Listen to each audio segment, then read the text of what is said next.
Rolling. Ингээд харагдаж байна.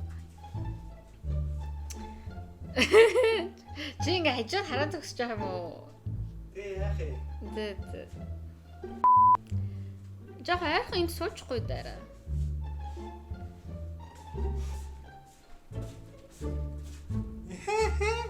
Гүгүү энд. За яах вэ? Энд чинь шууд таних. Гүү штэ би эхлэж авах юм ярина штэ.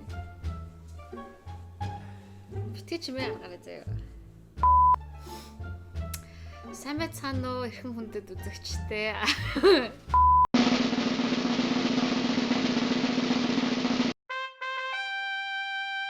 Сайн байцгаана уу эрхэм хүндэт үзэгчтэй. Өнөөдрийн манай дугаарт тавтай морил. Өнөөдөр би та нартай яг дөнгөж Америкт ирэх гэж байгаа хүмүүст зориулаад маш хэрэгтэй мэдээлэл өгөх гэж байна. За энэ болохоор зэрэг Америкт амьдардаг, Америкт олон жил болцсон тийм хүмүүст яг зориулаагүй. Эсвэл Америк руу хэрхэн ирэх вэ гэдэг бол бас влог биш. Энэ талаар яриг бол бас дараагийн влогоороо ярьж болно. Өнөөдөр бол яг дөнгөж яг Америкт ирэх гэж байгаа магадгүй виза авцсан. Тэгээд эсвэл ирэх гэж одоо сонирхож байгаа төлөвлөж байгаа хүмүүст бол маш гоё хэрэгтэй мэдээлэл өгөх байгаа. За өнөөдөр бол би модератор байгаа. Тэгээд өнөөдөр хүндэт зочноо одоо та нартаас манай хүндэт зочны хажууд юу хийгээд байгаа юм те. Өнөөдрийн зочноо урьцгаая. За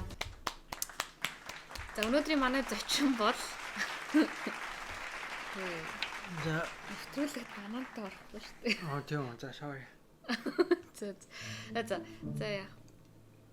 Шүртэн. За манай хүн болохоор зэрэг Америктаас 10 хэдэн жил болсон ийм одоо зочин байгаа. Тэгээд би бол өөрөө бас оюутан наснаас ахуулаад энд байгаа хүн. Тэгэхээр бид хоёр бол бас яг ирмээр байгаа, ирэх гэж байгаа оюутан залуучууд болоод гэр бүлийн хүмүүст бас хэрэгтэй мэдээлэл өгч чадна гэж найдаж байна. За юуны юм танд энэ өдрийн мэндийг хүргэе. За сайн байна уу хүүхэн? Хүүхэн. За яриа эхлэе да. За та юуны төрөнд өөрийгөө нэг товчхон танилцуулахгүй юу? Америкт хэдэн онд ирсэн те? Тэр талаараа ярих уу?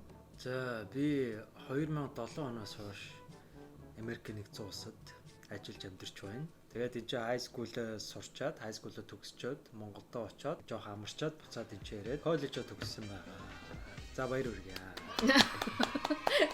За тэгээд яасан? Тэгээ коллежоо төгсөөд мэргэжлээ солиод жүжигчин болсон байгаа. Ингээд усын гавьяа жүжигчин сосор болно байна. За. Залуу сосор барма. За. За би бас одоо өөрөө модератор хүний хувьд өөрийгөө товчхон танилцуулъя. Би хамгийн анх Америкт болохоор 2011 онд ирсэн. Тэгээд 5 жил ер нь бол кино урлагийн сургууль сурч байгаа төгсөөд 1 жил эндээ яг мэргэжлээрээ ажиллаж агаад Монголд очиж 3 жил болоод одоо энд буцаж ирээд ингээс шууд суурьшсан байгаа. Анх бол оюутнаар ирсэн болвол одоо бол ер нь бол яг ажиллаж амьдрах гээд ирсэн байгаа гэсэн үг. За тэгэхээр бит хоёроос янз бүрийн хүмүүстэй тааралцахад бит хоёроос янз бүрийн асуултууд айгүй их асуудаг тий. Тэгээд тэр түгээмэл асуултуудад хариулах замаараас танарт гоё мэдээлэл өгье гэж бодлоо. За хамгийн эхний асуулт. За Америкт ер нь анх ирж байгаа хүн хэдэн доллартай ирвэл зүгээр вэ? Тэгээд ер нь бол зардлуудаа ингээд сайхан гоё ингээд тайлбарлаад өгч болох уу гэсэн байна л та.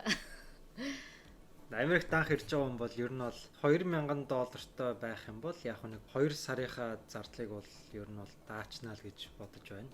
Хамгийн эхлээд байраа олох хэрэгтэй. Угаасаа гудамжинд ямар амьдралтай нь биш. Яг үе чи хэрвээ хамаатан садан найз нөхөд байх юм бол мэдээж тус үргээд 1 юм уу 2 сар угаасаа мэдээж өнгөө байж болох байх. Тэрнээс цаашаа ерөнхийдөө бол тэгээд бие даагаад байр олон те хамгийн түрүүнд ер нь байр олохдоо хамгийн эхлээ монголчууд бол ерөнхийдөө айлд румейтер орно гэж байгаа. Одоо хажуу өрөөгийн түрээслээд ер нь амьдэрдэг байгаа. Ганц биеэрээ шууд ингээд байр олъё гэх юм бол амар үнэтэй. Жишээлбэл одоо манай Лос Анжелест болохоор одоо нэг студио буюу одоо монголоор нэг өрөө байр те одоо ямар галтгоо могоо бүгд нэгдээд ингээд бүгд нийлцсэн нэг өрөө байр ерөнхийдөө бол 1200-аас 1500 байдаг. $1500 шүү дээ. Тэгэнгүүт нэг өрөө байр гэх юм бол одоо унтлахын өрөөтэй тэгээд том өрөөтэй нийлээд тийм байр байх юм бол одоо бараг $2000 ч юм уу те. Одоо тийм үнэтэй болсон байгаа. Би навааг ирэхэд бол угаасаа хямдхан байсан. Нэг 800 900 за бараг $700-т нэг студиод орж болохоор байсан бол одоо бол амар үнэтэй болсон байгаа. Тийм болохоор ерөөхдөө бол нэг $2000 ирээд эхнийхээ сарынхаа ядаж рентийг төлнө гэсэн бодолтойгоор тэгээд үлдсэн хэдээр нөгөөс мэдээж хоолунд ямар нэг юм болно. Тэгэл ер нь доотлоор бол $2000 шүү дээ тий. Яг хоо хідэн хүн ирэх вэ гэдгээс шалтгаална. Зүгээр ганц бие хүний байдлаар л ярьж байна л да. Яа тэгэхээр зарим хүмүүс нэг 500 таа 700 би хамгийн анх Америкт ирж байхад бол карманда ерөөхдөө бол нэг $700 л ирж байсан. Тэгээ high school $100 ирсэн гэж санахгүй. High school-ийн хүүхэд чинь тэгээд угаасаа би нэг айл нөгөө нэг host family гэж байдаг шүү дээ тий одоо нэг төр Америк гэр бүл тэгээ тэр айл маань болохоор угаасаа хоол ундаар даагаад угаасаа надаа ингээд унтах хоор тий байх байршил өгж байгаа болохоор нөх мөнгө зарахгүй. Тэгэхдээ high school-д ланч буюу өдрийнхөө цаг уухтаа хүүхэд өөрөөсөө мөнгө гаргаж өдрийнхөө цаг авдаг байгаа. Тэр нь болохоор нийтдээ нэг $7 юм уу $10 байсан миний үед бол 2007 одоо ямар усын. Тэгээ өдөр болгон тийм мөнгө зарцуулна гэдэг чинь $700 бол тэгэл дорол явна шүү дээ. Тэгээ хажуугаар нь ганцхан тэрнийг бас идэж уугаад байгаа байхгүй. За миний хайрд бол хэдэн доллартай ирүүл ер нь боломжийн санагдаад байна. Миний хайраа уучлаарай би модератор байна л та өнөөдөр. Хөөхөн бандаг модератор. Уучлаарай. Яасан гинэ. Яг миний хувьд болохоор зэрэг мэдээж яг яах гэж ирж байгаа вэ гэдгийг айгу бодох хэрэгтэй л дээ. Тэ зүгээр аялах гэж хэр аялах гэж ирж байгаа бол нэг өөр хэрэгтэй. Эсвэл одоо энд бүр яг оюутан болоод ирж байгаа юм уу? Бүр яг энд ажиллаж амьдрах гэж ирж байгаа юм уу гэдгээ бодох хэрэгтэй мэдээж. Тэгээ мэдээж бас гэр бүлээр ирж байгаа юм уу, ганцаараа ирж байгаа юм уу гэдгээ бодох хэрэгтэй. Хамгийн гол нь өнөөдөр болохоор бит хоёр яг зардлууд нь ерөөхдөө ийм байдаг шүү гэдгийг бас хэлэх гээд байгаа. Одоо хүнсэнд бол жишээ нь бит хоёр сард за одоо би ингээд бас 7 хоногт бол нэг $50. За хамгийн багаар бодоход. Тийм хамгийн багаар бодоход $50. Тэгээ би бит хоёр нийлээ би одоо жирэмсэн болцсон болохоор бас ингээд хүнс мэдээж нэмэгдэнэ. Тэгэхээр ер нь бол за сард хэрэг ганцаар ирж байгаа бол би нэг $200 бол хоолндоо зарах юм байна гэж бодоод хэрэг мөнгөө хэмнэ гэж бодож байгаа аль болох гадуур хоол идэхгүйгээр хүнсээ цуглуулад өөрөө гэртээ хоол хийвэл яг $200 бол яг юу ер нь бол болчихно. Дөнгөн. Тийм тэгээд за тэгээд би энэ дээр бас нэг юм хэлэх гэсэн юм а. Ялангуяа Лос Анжелес хотод битээр ингээд олон жил болсон болохоор яг дөнгөж яг илээ рүү ирэх гэж байгаа хүмүүс хаанаас бүх мэдээлэл авах вэ гэдэг дээ шүү дээ тий. Тэгвэл би бол яг хамгийн анх нөгөө нэг өөр мужаас илээ рүү нүүж ирж байхдаа би nilemongols.com гэдэг яг энэ вебсайт руу ороод айгүйх мэдээлэл авч исэн. Тэнд яг энэ илээд байдаг монголчууд янз бүрийн зар тавьдаг. За жишээ нь яг Koreatown-д ийм одоо тий хоёр өрөө байранд нэг roommate авах гэж байна, хоёр roommate авах гэж байна, тийм үнэтэй ч гэдэг юм уу. Би бол Koreatown-д бол бараг 5-6 удаа нүүсэн шүү дээ. Оюутан байхасаа авахлаа. Тэгэл хамгийн багадаа $300 төлдөг байсан. Koreatown-ы дошны атмаа. Атмаа нь болцсон сууж байна. Тэгэл яг тэ оюутан байсан болохоор тэгэл гитар төгөлдөр ураад ширээл явдаг байлаа. Тэгээд $300 одоо бол харин 600 дор хаяж $600 бараг болцсон баг тийм. Хэрвээ ганцаараа орё гэвэл хэрвээ өөр хүнтэй цуг нэг өрөөнд орно гэх юм бол арай бага байж магадгүй. 600 бол доод захын штэ. Тэгэхээр ер нь бол өртөг бол айгүй өссөн байгаа. Өөр ер нь бол зардал гэвэл одоо мэдээж за унаад хэрэг байна. Унаад хэргийн асуудал бол эхлээд бол угаасаа машинтай болно гэж байхгүй штэ. Тэгээ мэдээж нийтийн тээвэр те автобус, метро. Тэгээд ер нь бол Лос Анжелест ирж байгаа бол нийтийн тээвэр бол ер нь асуудалтай. Цагтаа ирэхгүй, заримдаа бүр ирэхчгүй, нэг бол заримдаа бүр нэг чиглэлийн хоёр автобус зэрэг ирж мэрнэ те. Тэгээд зэрэг ирэнгүүтлээ дараагийн автобус бүр амар удаан удаж ирнэ те. Тийм юм. Гэхдээ би энд Лос Анжелест би энэ ч ирээд ерөөсөө ер нь нийтийн тээвэрт ер нь суугаагүй л те. Анх би Сан Франциско хотод амьдардаг байхдаа ер нь бол байнгын нийтийн тээврээр үйлчлүүлдэг байсан. Айгу төхөмтэй. Яг цагтаа ирдэг, автобус нь бол яг цагтаа ирж очдог. Тэгээ метроны систем нь айгу. Метроны систем нь амар сайн. Нью-Йоркийнхтай ер нь бол төстэй гэсэн. За тэгээ саний хэлсэн юмд нэг юм нэмж хэлэхэд би болохоор оюутан байхдаа би яг Лос Анжелес хотод хамгийн анх ирээл яг эндээ л ер нь бол одоо олон жил амьдарч байгаа. Тэгээд би анх ирээд угаасаа машингүй байсан. Машинтай болохын тулд бас мэдээж үнэмлэх аавна тий. Тэгэл машин худалдаж аавнаас зардал ихтэй учраас ерөөсөө тэгж боддггүй байсан. Тэгээд оюутан байхдаа би яадаг гэсэн гэхээр ийм оюутны ийм карт өгдөг байхгүй 30 хоногийн ийм шар өнгийн метро карт гэж байдаг. Тэрнийг болохоор оюутны хөнгөлөлтгээд $30 авцсан. Тэрнтэй болвол ер нь 30 хоног ямар ч автобус, ямар ч метронд бол ингээ үнгүү үйлчлүүлдэг аюу тийм дажгүй карт гэдэг. Тэгэхээр яг энэ ирэх гэж байгаа оюутнуудаа бас зөвлөж хэлэхэд тэр картыг авчих юм бол бас стандарт аюу гоё мөнгө хэмж өгнө. За мэдээж бас тэгээ Uber дуудаад явж болно.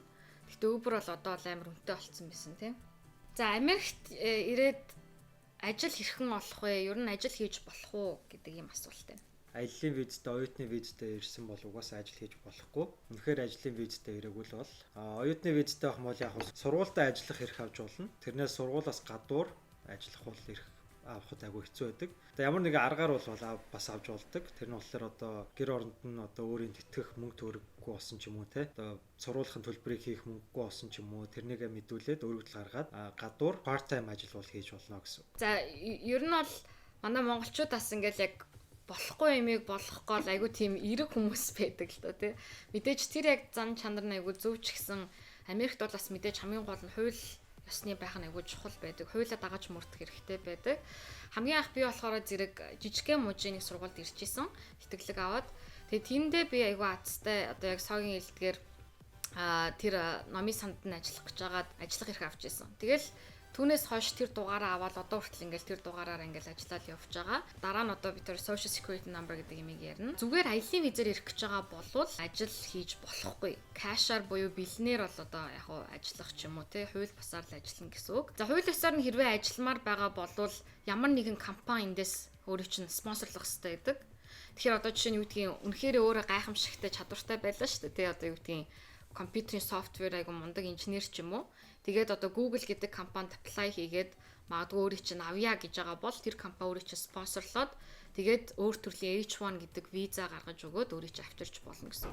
Энэ бол гэхдээ маш ховор тохиолддог зүйл. Оюутны виз болоод аялын визтэй ирэх гэж байгаа бол ер нь бол ажил хийж болдгоо ахнэ. Тэгэхээр энийг бас айгу сайн бодоорой. Тэгэхгүй бол айгүй олон хүмүүс тэгдэж штэ. Манааны таньдаг хүн тэгэл очиод ажилласан гэсэн штэ болдог юм билээ штэ. Тэгэл яг хоо болохын хувьд бол болно. Тэгэхээр яг хоо бэлнээр ажилуулдаг тийм газараа өөрөө мэддэг. Тэгээд ажил одоо олгогч байх юм бол яг хоо болно гэсэн үг. Үүнээс бол яг хуулиар бол болохгүй. Гэхдээ тэрэн дээр нэмээд хэлэхэд H1 виз чинь болохоор одоо green card-ны лотерей шиг лотерейгоор өгдөг байхгүй юу? Бас уу. Тийм. Тийм болохоор шууд ингээд юу apply хийгээд одоо хүсэлт гаргаад шууд бол авна гэсэн үг биш. Одоо жишээ нь тэр компани за жишээ нь Google спонсорлоо спонсорлигээ тэгэнгүүт тэндээс нь дахиад тэр H1-аас нь лотерей шиг суглах юм уу? Тэгээд тэр компани одоо ингээд юу явуулна шүү дээ. Одоо бичүүгээр тийм бүрдүүлээд тэр одоо энэ USCIS гэдэг одоо энэ Америкийн нөгөө нэг цагаачлалын албар руу явуулна шүү дээ. Тэнгүү тэнцээс чи ажиллах эрхийг гаргаж өгөхийн тулд амар олон хүн тэнцэж мэдээж мэдүүлэг өгж байгаа. Тэгээд тэр болгон бүх хүмүүсийг авч чадахгүй байхгүй юу? Тэрнээс нэг хитэн заацсан нэг хитэн тоо байгаа байхгүй юу? Тэгээд тэр хүмүүсийг чинь багтаахын тулд үнэнчээр л одоо суглаад одоо явуулж гинэ л гэж ойлгоо шүү дээ. Ямар ч арын алгам байхгүйгээр. Би бол тэрнийг мэдээгүй юм байна. Тэг яг мэдээж ногоон картны лотерей бол байдсан шүү дээ. Тэрнээс шал тустай юм байна шүү дээ, тий. Ногоон картны лотерей чинь тэгэл 10 сараас эхлээд ер нь бүртгүүлэн явагддаг тий. Тэгээ 10 сараас 11 сарын хооронд тэгээ бит хоёр ингээд линк нь бол дээр нь тавьчихна. Тэгээд ээшээ ороод ямар ч хүмүүст ер нь мөнгө төлөх шаардлагагүй. Монголд ингээ хүмүүс жоохон бие бинийгээ холигтаад үнэтэй хийж өгөөд идэм байлээ.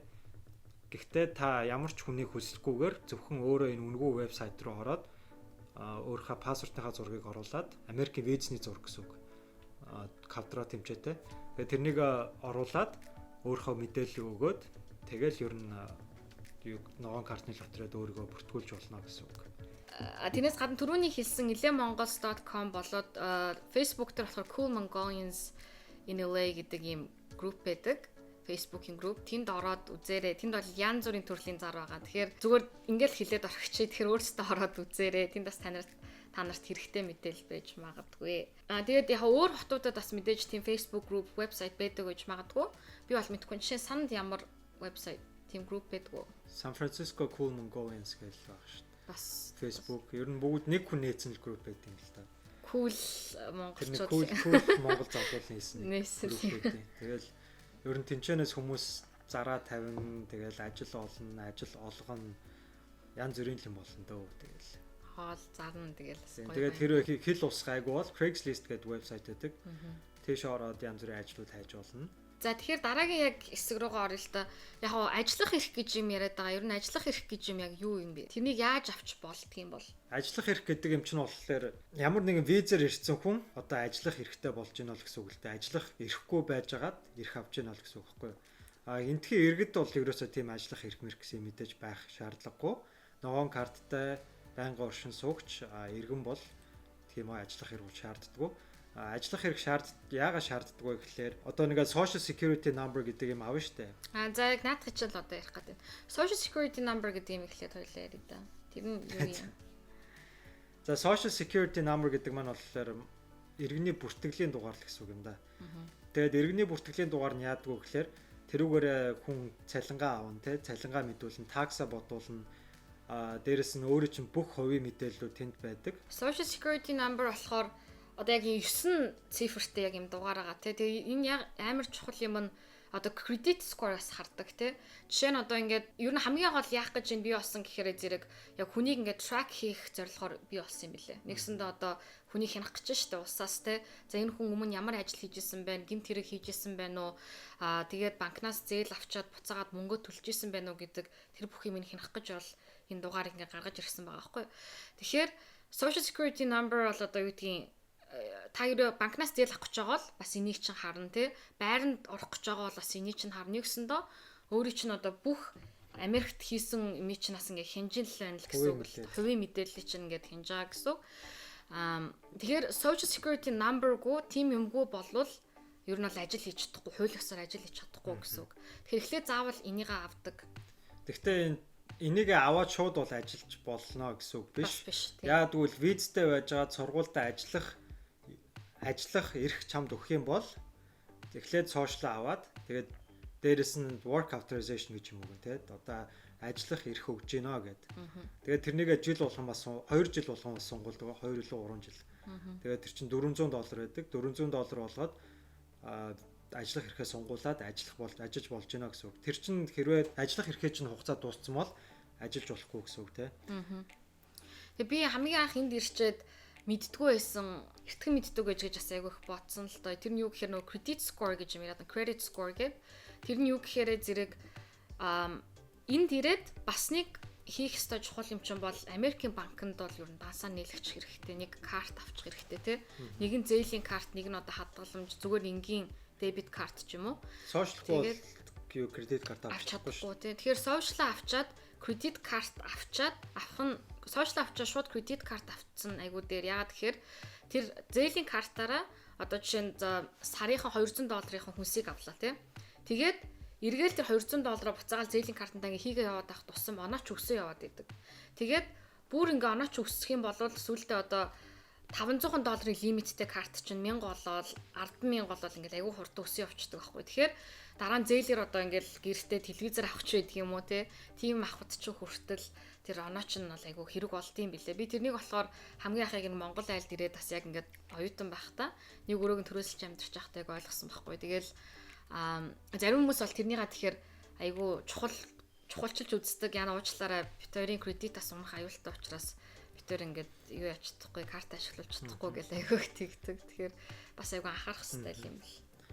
Тэгээ энэ ч угаасаа манай зарим нэг дурдж хэлэхэд манай монголчууд маань хүний бичиг баримт дээр айгүйх ажилтдаг байгаа. Тэгээд тэр нь бас айгүйх эрсдэлтэй байдаг байхгүй яа. Тэгвэл тодорхой хэмжээгээр та нэгэнд ямар нэгэн хэрэг төвөгт орох юм бол нөгөө нэг бичиг баримт дээр байгаа хүнээ та давхар татаад орж ийнө гэсэн үг. Тийм болохоор ер нь энэчээ байдаг монголчууд маань бас хүмүүст бас өөрийнхөө бичиг баримтыг бас ингээд өгөөд бас ажилуулах ер нь бол дургүй байдаг. Тэгээд дургуйцаад хэлэггүй зарим улсууд уурлаад одоо шогийн зан гаргалаа маргалаа гэж тэгдэг, хөгийн зан гаргалаа гэд. Гэхдээ энийг бол ойлгох хэрэгтэй. Яа тэгвэл тэр хүн өөрийнхөө бол хамгаалж байна гэсэн үг те. Тэгээд үнэхээр бүр ажил хийх гэдэг бол угаасаа ямар нэгэн аргаар угаасаа ажил хийж болно те. Тэгэл яг уу мэдээж шууд ажил олдно гэд ирж болох. Үнэхээр энд чинь таньдаг хүн бүр ажлыг чинь хадгалсан, бэлтцсэн байж ивэл өөр хэрэг.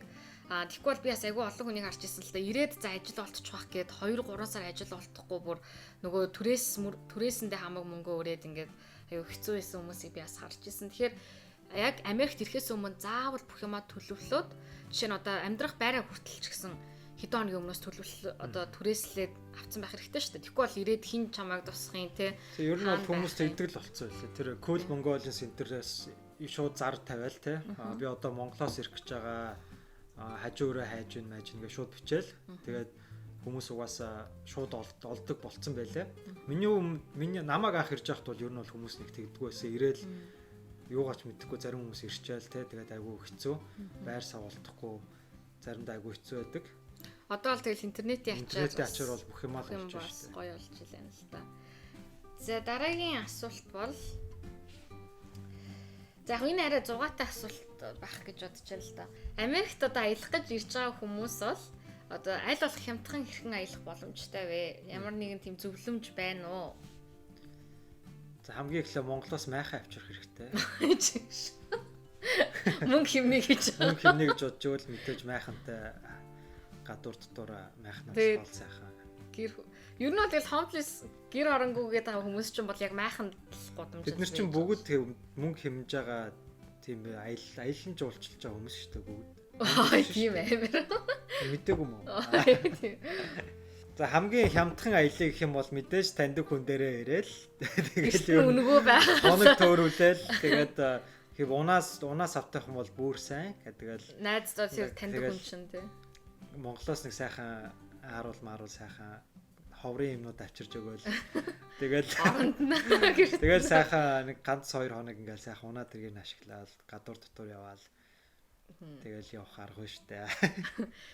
Би зүгээр яагаад энэ асуултыг тавьсан бэ одоо бэлдсэн бэ гэхээр зэрэг би юуг анзаардаг гэхээр аялах гэж ирж байгаа хүмүүс урдчилж төлөвлөгөөгөөс болоод ирээд нөгөөний гой дийлнүүд эдэн штэ. Одоо юм янз бүрийн одоо юу гэдгийг одоо чинь go kart гэж юм байдаг байхгүй юу? Сан Францискод битэр go kart гэдэг тийм карт аваад яла овоо хэдэн газар үзсэн тий.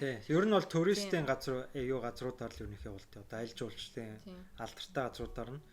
Тэгээд тэрнийг нэг ингээд багцсан нэг юм жижигхэн нэг одоо нэг багц 3 хоногийн ч юм уу 4 хоногийн нэг юм карт өгдөг байхгүй юу? Тэгэл одоо хүмүүсийн хамгийн их очдог одоо тэр музей зүзээ юу гэдэг зоо парк энэ төр одоо 50% хөнгөлөлтөө ч юм уу янз бүрийн тийм хөнгөлөлтөөр өөрчилж олдог болохоор тодорхой хэмжээгээр нэг овоо хитэн мөнгө бол хаяа сэвлэх боломжтой тий.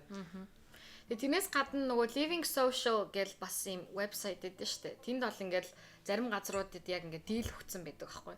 Одоо эндээс манай вебсайтаас авах юм бол тэнд одоо 20% хөнгөлөлттэй ч гэдэг юм. Ихэр тиймэрхүү юмнууд бол надад бол айгу зүгээр санагдаад байдаг. За бүр одоо мөнгө төлөхгүй явъя гэх юм бол автобусын сайн судалж аваад тэгээд өөрөө заавал одоо найз нөхдөйгөө ингээд ажил төрлийн бараад ч юм уу дагуулад явах шаардлагагүй зүгээр л сайхан автобусанд суугаад өөрөө ингээд гадуур яваал ингээд юмнуудын зүгээр алхаал ингээд яваал үзэж болно. Мэдээж угаасаа одоо нөгөө нэг Universal Studio гэдэг энэ ч байгаа том одоо нөгөө нэг Disney Land руу орох юм бол мэдээж тодорхой хэмжээний мөнгө төлөх хэрэгтэй болно тий. Зүгээр ингээд гой дурсгалт газрууд үзэх юм бол ерөнхийдөө бол нэх мөнгө ордгоо.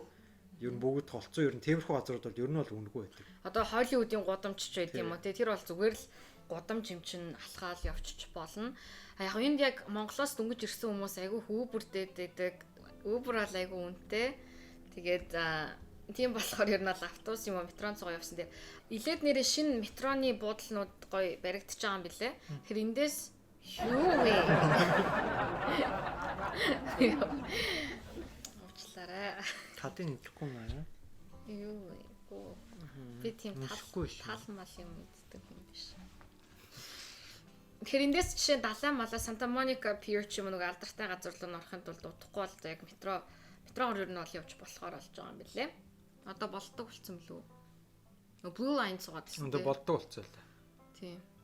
Яг машинтай л байвал ер нь амар дөө. За би нэг асуулт асууж аа юу. Америкт ер нь эрэхтэй ямар хувцастай ирүүл зүгээр вэ?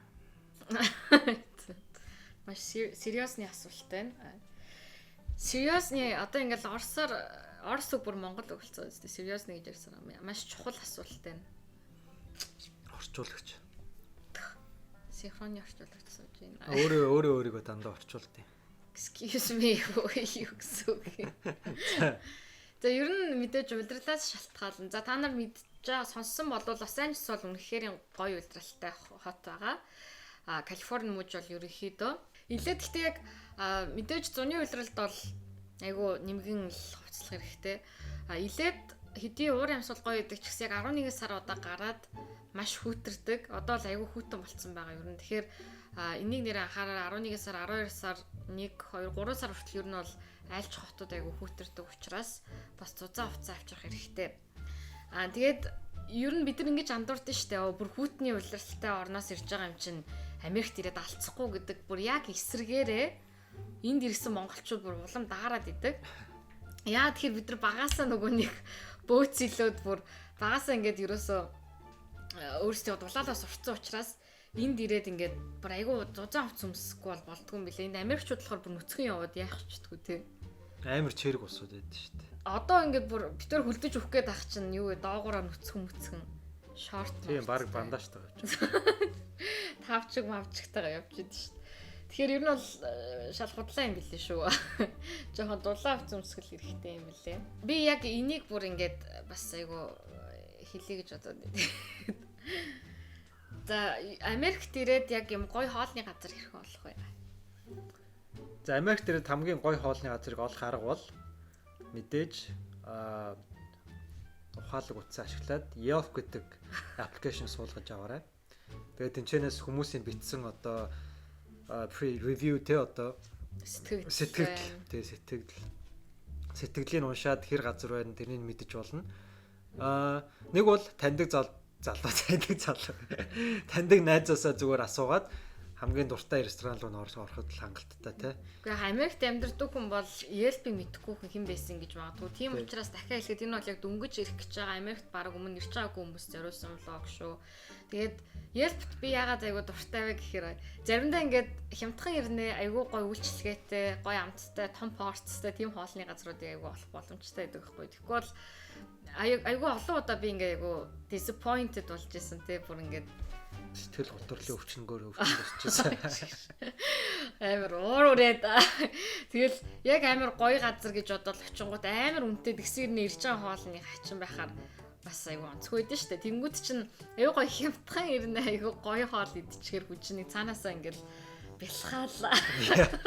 Тухайн өдөр би л тэгдэг тухайн өдөр айгүй гоё сэтгэл өндөр ингээл гоё идэг аахгүй. Тэгэхээр эн чинь айгүй чухал юмнуудын бол нэг яг хөө ирээд зарим хүмүүс тэгдэг аахгүй юу. За яг мөнгө үнэхээр химнийг гэвэл дэлгүүрт ороод одоо бараг дэлгүүрийн сандвич хаал идвэл үнэхээр их хямдхан л да. Хамаагүй мөнгө химнэ.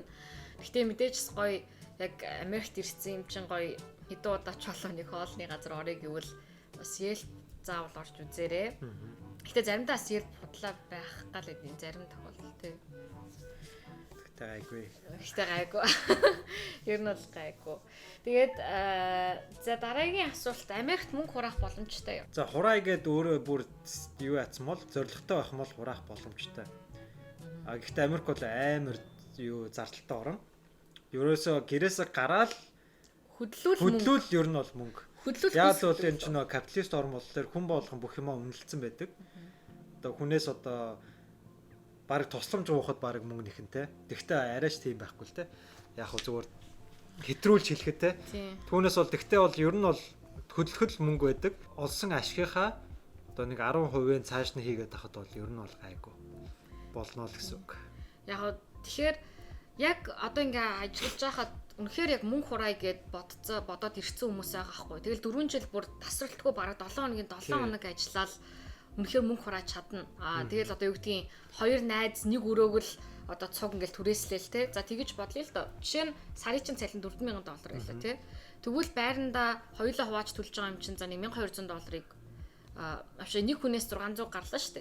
Тэгэл хоолндоо нэг хэрвээ одоо монголчууд болохоор энэ айгүй их ресторанд ажилладаг. Тэгээд ресторан дээр хоол идчихдэг болвол за бараг хоол хүнсэндээ сард нэг $150 л өрнө те.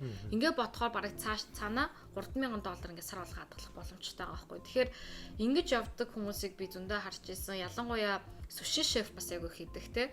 Тэгээд манай охтууд бол бас айгүй зөөгч хийдэг. Би ч гэсэн зөөгч хийж исэн.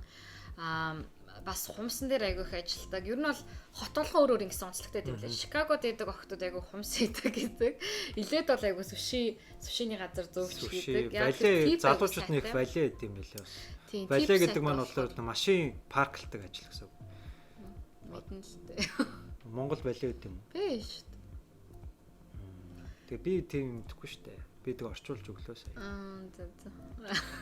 10 жилийн өмнө балет бараг байгаагүй юу Монголд? Гэхдээ намайг Монголд байхад балет гэдэг юм сураггүй л байсан уусаа. Тийм. Одоо байдаг бах уу? Байдаг.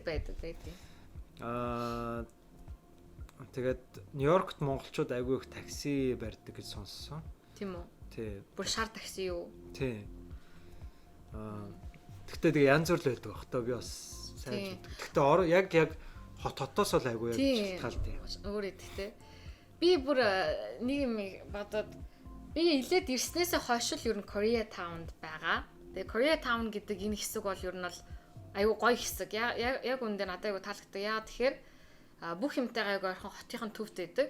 Downtown-тайгаа ч ойрхон Beverly Hills, Hollywood гэлтэй бүх юмтайгаа айгүй ойрхон байдаг. Чи яагаад тэгэж бодож байна? Яагаад Korea Town-д монголчууд Korea гэдэг нэртэй ирнэ? Яагаад энд монголчууд айгүй search symbol. Яагаад үл эн чинь яг төвд нь байгаа байхгүй юу? Лос Анжелсын. Яг бүх ийш тийш явхад яг тохирцсон. Тэгээд яг монголчууд анх энэчээ суурч явах үед энэ яг Korea Town гэдэг газар ч аягүй хямдхан байсан байхгүй юу? Тийм. Тэгээд яг одоо энэ Америкуудын өөрсдийнх нь бодлоор бол аягүй хэрэг төв мөг болдог. Латин Америкууд их амьдардаг газар. Тэгээд жоохон онцгүй газар гэж юу н тооцогддог байсан юм лээ. Тэгээд айгүй хүмүүс хэрэг төв гардаг болохоор ер нь бол амьдрах дурггүй байсан.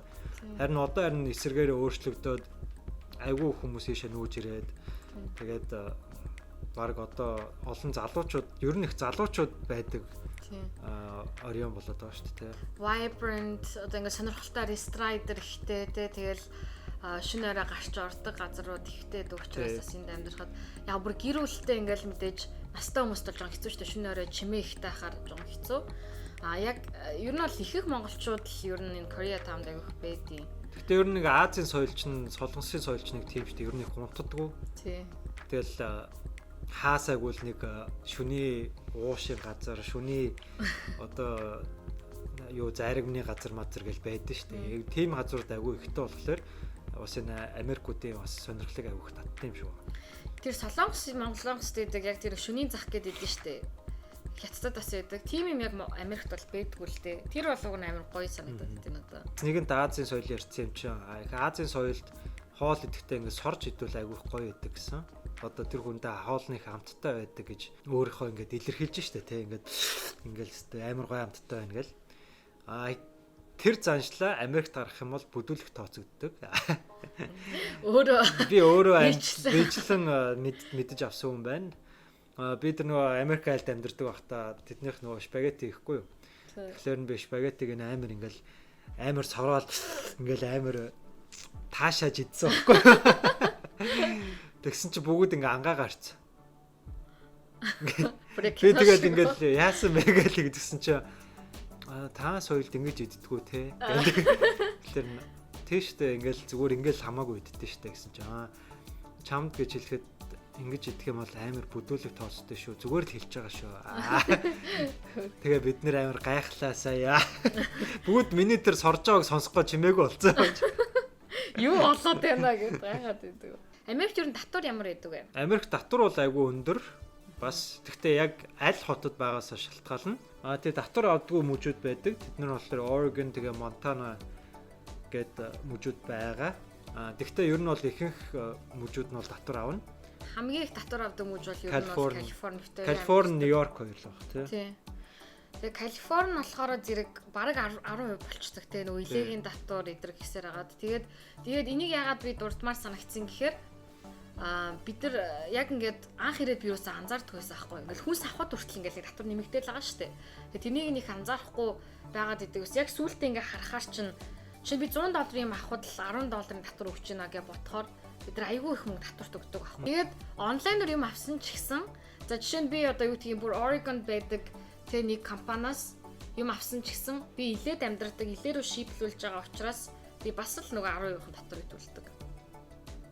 Тэр нь жоохон зөвхөн санагдаад. Тэгэхээр ер нь бол яг уу бит хоёрын хувьд болохоор хоёулаа киноны мэрэгчлэлтэй болохоор яалтчгүй хилээд амьдраад идэх те. Тэгээд гэхдээ хилээд амьдрахгүй даваа талуудын талаар бит хоёр дараа влогоор гоё ярина. Тэгээд гэхдээ хэрвээ зөвхөн мөнгө хураая гэж бодож байгаа бол бас би Чикагог айгу дайжгүй гэж сонсон. Яа тэгэхээр нөгөө амьдрах байр нэггүй юмтах хэрнээ цалин нэггүй дайжгүй баг хилээгийнхтэй ойролцоо гэж байгаа юм. Тэгэхээр хүн үнэхээр мөнгө хурааж болж байгаа байхгүй байранда нэг яа тэгэхээр байранд л юу н аягүй их мөнгө явах гээд идэх те. Түрээсний мөнгөнд хамгийн их уусаа зардалтай юм ч угаасаа байрны мөнгө. Байрлага тийм. Тэгээ босод хоол ундаа тэгэл яах вэ бид нар аргалчдаг.